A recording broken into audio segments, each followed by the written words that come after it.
10 na ang naiulat na nasawi matapos ang pananalansa ng magkasunod na bagyong Luis at Maymay na nagpalala sa epekto ng habagat. Ang buong detalye na balitang yan ihatid sa atin ni Allen Ibanez mula sa Camp Crame.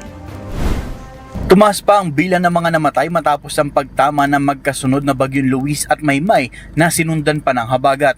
Sa datos na inilabas ng Office of Civil Defense ngayong umaga, pumalo na sa 20 katao ang naitanan namatay, 15 sugatan at 4 ang nawawala.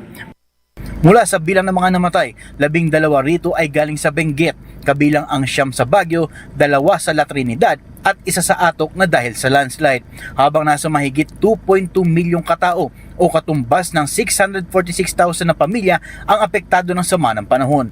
94,997 na katao naman o katumbas ng 26,174 ang kasalukuyang nanunuluyan sa loob ng 919 na evacuation centers. Sa ngayon, nasa mahigit 1.4 billion pesos na ang naitalang pinsala sa infrastruktura at 135.3 million pesos naman ang pinsala sa agrikultura. Mula sa Campo Aguinaldo, ako si Allen Ibanez nag-ulat para sa DATV News. Maraming salamat, Allen Ibanez.